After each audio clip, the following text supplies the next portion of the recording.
Hi, everyone. Thanks for tuning into Mom Squad. This is a show where we tackle all sort of parenting topics and issues. Today's episode is one that I will say is a must-watch for any parent who has a child on social media or is getting to that age. And actually, I think it's important for even parents who are on social media. Teens are using social media more than ever. A recent Pew Research Center study found that 46% surveyed say they use internet almost constantly.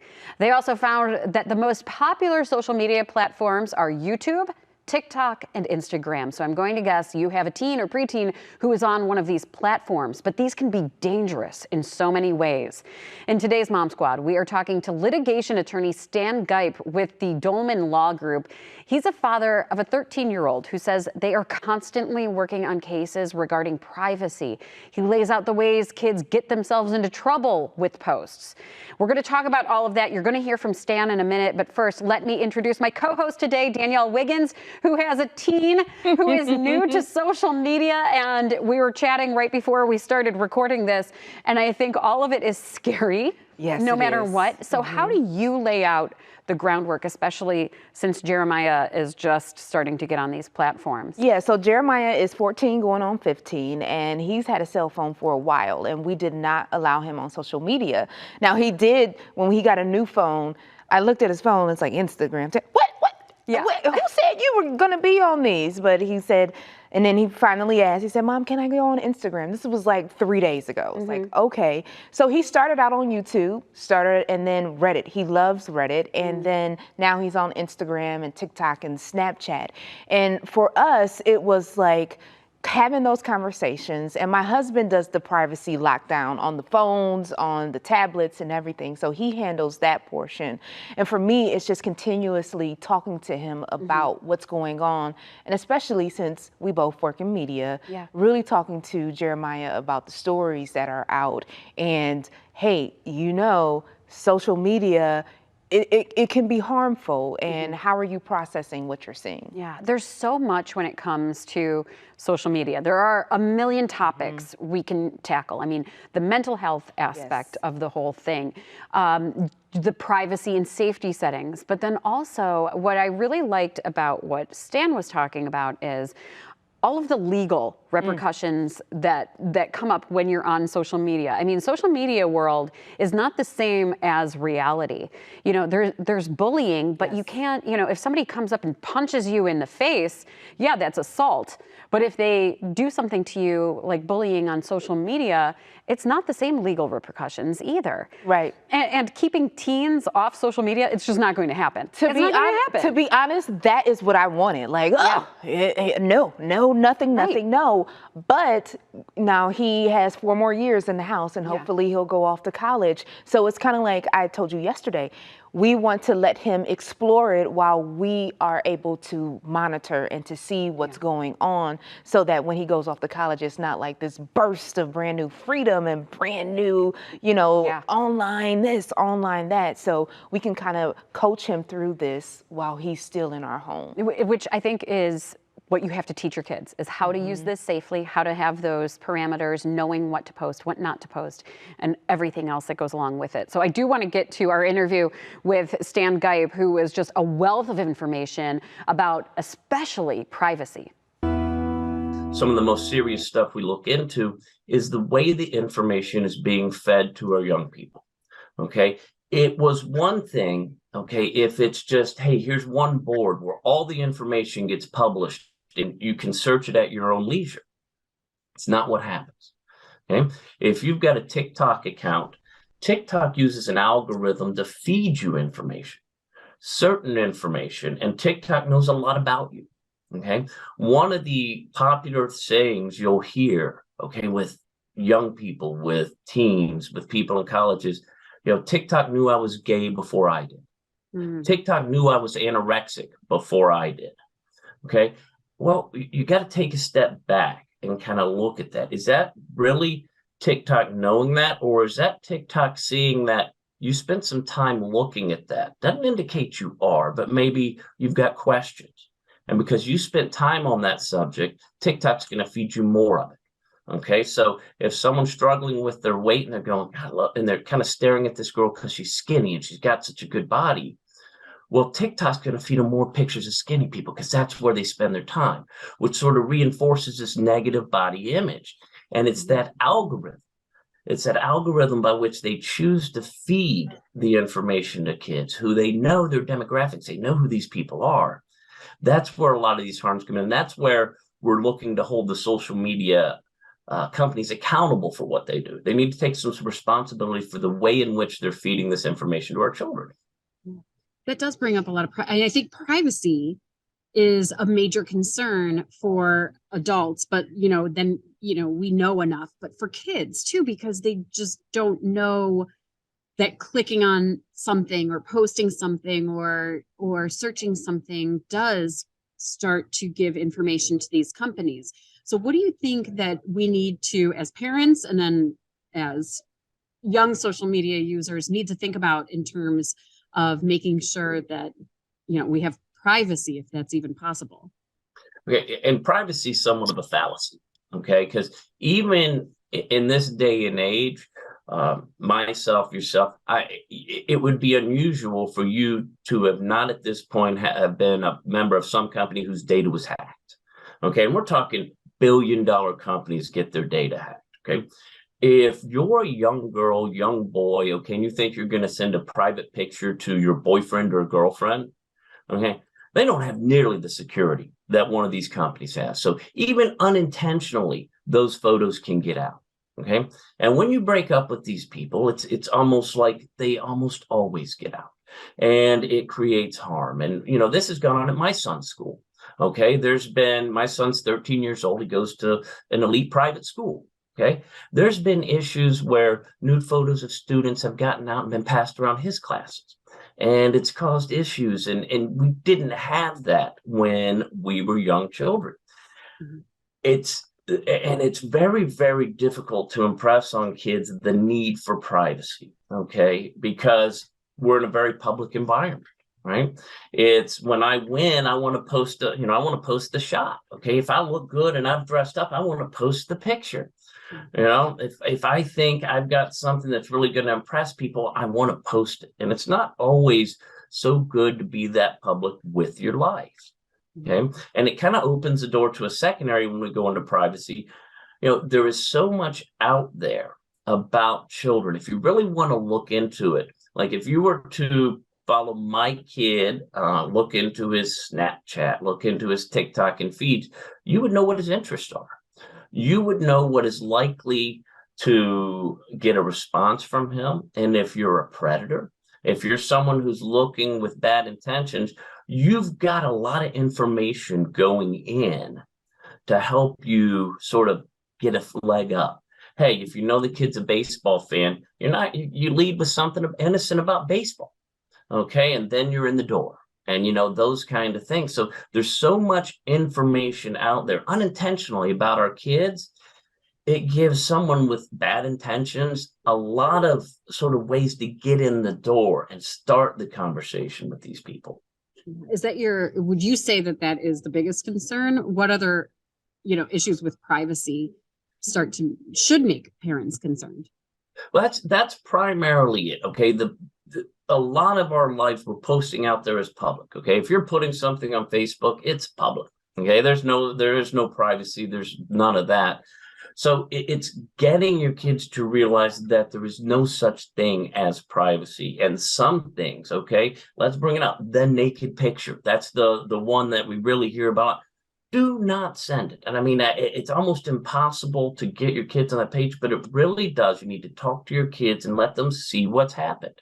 Okay. And I said this, to my wife not too long ago. Said, if social media was a kid, we would never let our son hang out with it. Okay. This is the kid that tried to get your son to eat Tide Pods. Okay. This is the kid that tried to get your son to do the Benadryl challenge. And this is the kid that's got him dancing outside the car, trying to get him to do a milk crate challenge. Like, it'd have been like 2 times he hung out with this kid before you cut him off. Yeah. Right. But it's not a kid. You can't stop these things. So you have to, figure out a way to take a reasonable approach as a parent. Okay. And you can't preach abstinence because that's not practical. Okay, there's no way you're going to keep your kids off of social media. What we have found, okay, is that the kids who tend to have the best chance, the least impact from these, are those with a sort of solid home life, a fortitude and a basis of their self-worth that gets developed at home. And that starts with being able to talk to your kids and being able to talk to your kids realistically about what's going on. Easier said than done. Okay. Kids don't always open up. Okay. And you need to make sure your kid knows it's safe to open up. And if you've got a child, one thing I really want to push out to people, if you've got a child that won't open up to you and you suspect, like even you start, because you know your kid, okay, you know if something's happening, you know, damn, he seems down lately. He seems like something's up. If you notice that kind of stuff, reach out, see if you can get him to talk to a counselor, not because he's necessarily having psychological issues, but because this is someone other than you he might open up to and tell what's going on. Yeah. And that brings up, I mean, cyberbullying, I think, is something I know. My kids are not on social media yet, but I'm already starting to worry about those days when it does happen. What is going to happen with, what if my kid is cyberbullied? What if my kid is the one that is cyberbullying? And it's prominent. I think it's happening in every school, in every city, in every town. There's no escaping it. So when your kid is, let's say, getting cyberbullied, and this is an issue that just popped up amongst friends where somebody's daughter is getting cyberbullied and the school said, well, you can press charges. And so we're in that world. I mean, are those things that are actionable by parents? Do you take that step to call police? Like legally, what can be done if your kid is being cyberbullied? You know, and cyberbullying is a wide spectrum, okay? If it gets to the point where you feel like the police need to be involved, then yes, call the police. But, back in, well, I was saying this before the interview, back when I grew up, okay, bullying was there. It wasn't cyberbullying, okay? But it was bullying. And as a boy, if you had a confrontation with another boy and he called you names and stuff like that, at some point it got to the point where you punched each other. Okay, and you would sort of that would kind of be the pressure relief valve. You've had the fight, and then you go back and you kind of not necessarily be friends, but you wouldn't be mortal enemies again. It had the pressure relief. These days, we're not face to face saying these things. Okay, so no one gets punched, and the pressure never gets relieved. These things ratchet up, and they ratchet up in a very public way where everyone's watching. Ooh, did you see this? Did you see what X commented about Y? And because of that, they feel like they need to respond in a very public way. Okay. Cyberbullying needs to be stopped at home, the home of the cyberbullying, the home of the person who's doing the bullying. And that's exactly it. It's almost impossible to stop if you don't have a cooperative parent, if you don't have a cooperative environment on behalf of the cyberbully. Okay. And once they become adults, we call them trolls. They're the internet trolls, right? The people who just go out there to bully for no reason, and you can't stop them. Right. You if you're a public figure, if you've got any Facebook, you'll have someone get on there just to make a negative comment that this person's just saying it to be a jerk, right? Yeah. But you know that, right? But that's what but when they're young, when they're kids' age, it's cyberbullying. We don't call it an internet troll. And it's got a much bigger impact on our kids because it's all about the peer group. It's all about the socializing. It's all about how it's out there in front of them. The best way we've ever seen to deal with cyberbullying is make the bully's parents aware of what's going on. Because what you'll find, kind of like you, okay, if you found out your kid was cyberbullying, you'd be on it, okay? You'd get it to stop. And that's where it's got to happen. Okay, if you don't have a parent that's going to get involved, it can likely get to that area where, all right, now law enforcement needs to get involved. This isn't going to stop, and this is getting serious. Does it involve threats of violence? Okay, does it involve physical intimidation? It's not illegal to call someone ugly. No. Hey, you can do these. What do you think, in your opinion, what would be something that crosses the line and then can be looked at by police as a cybercrime or stalking or harassment? Like, what's the threshold? It's not a bright line type of thing. Okay, one thing that's is threats of physical violence have credible threats of physical violence have always been a crime, whether it's through the internet, whether it's through social media, whether it's face to face. Okay, the threat of physical violence, and it's credible, is a crime. Okay, now we start getting into some other more gray areas that's actionable. Comments about people's looks are fair game. Okay. Opinions about people are fair game. Okay? You can't, if you're out there, you can't stop someone from saying, hey, man, it's the ugliest, dumbest person I've ever seen in my life. You can't do anything about it. And that's where the internal fortitude, making your kid realize that, look, these people are out here and they grow up, they become trolls. This doesn't mean they're right. And helping them understand that their sense of self-worth comes from the house and not the internet. And it's a struggle that we didn't have to do when we were growing up. Okay, it was natural. That's where you got your sense of self-worth, your family values. Okay, well, these days, a lot of kids are spending more time with their social media friends than their family. So you need to make sure they stay grounded in the family values. And, it's difficult when you've got a 14-year-old adolescent who comes home, says, hey, mom, hey, dad, goes up to their room for the rest of the evening on their iPad or their computers and stuff like that. And, how do you interact with that? And that's truly where the struggle with parenting comes in. And it takes what we found, okay, and the stuff we see, it takes a lot of effort, okay?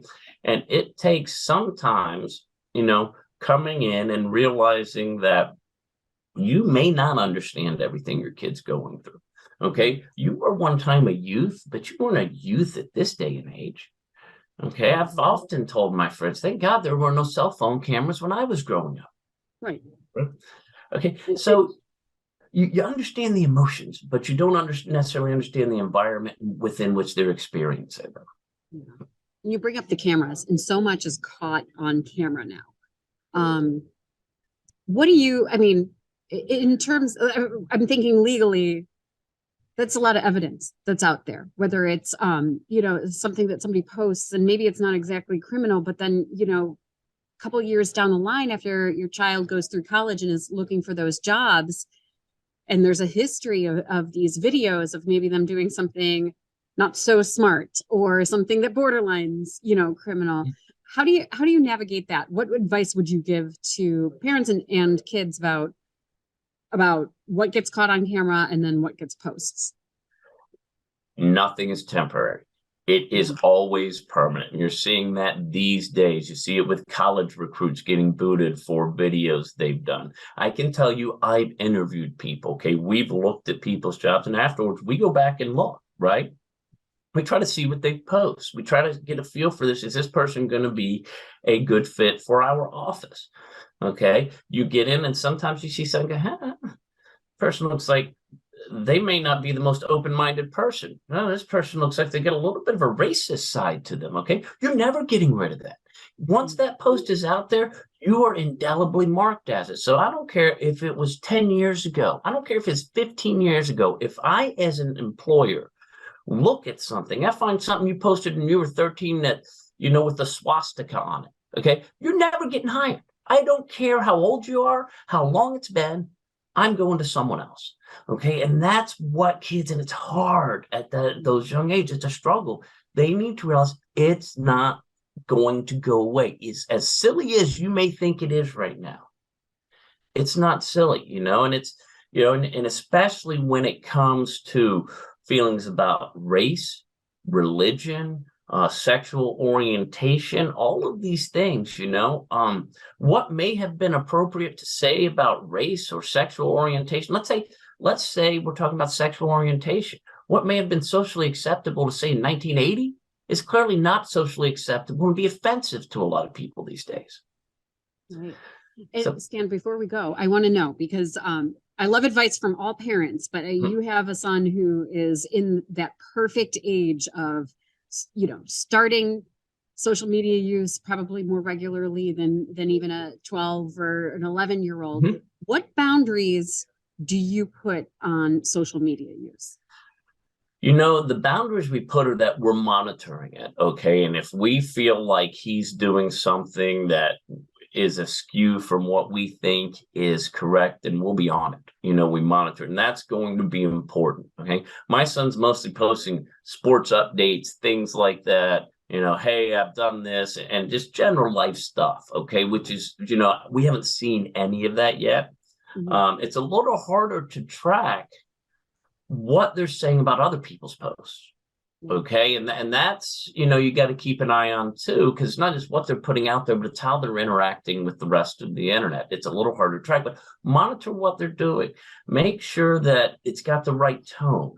Make sure that it's acceptable. And if it's not, okay, don't come at them full force yelling. Make sure it's got to be a discussion. It can't be just, you're wrong, I know what I'm because let me tell you what, they're going to look at you and go, you don't know social media. You don't know what you're talking about.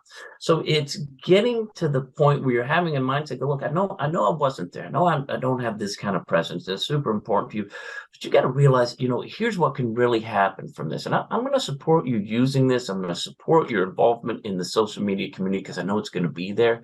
But we got to put reasonable limitations, and we got to stop at things that are likely to harm you in the future, because none of it's temporary. I mean, really, Stan and I could have gone on and on. I told him I'm going to have to bring him back to talk in depth about some of these things that he brought up. But especially, you think about if you're watching a news program, which obviously you do, if you're joining us now, there are people who are so fast to immediately pull out their cell phones. Yes. Think of how many cases and how many people have been charged with crimes because it was caught on camera and then posted to social media. So there you have more evidence against somebody. So you have to really tell your child, hey, especially college age, hey, when you're going out, maybe drinking underage, right, and then doing some of these things that can come back to really bite you. And then also the whole aspect of then even years down the line, you've posted something, you're applying for a job. The internet has a history of what you've been doing. Have you talked about that? Yes, we actually had this conversation with our son probably a few weeks ago. As I've said multiple times on this show, that my husband's in education. He's an educator. And so at his school, what happened is there was a fight, and the kids, the first thing, bam, pulled out those cell phones.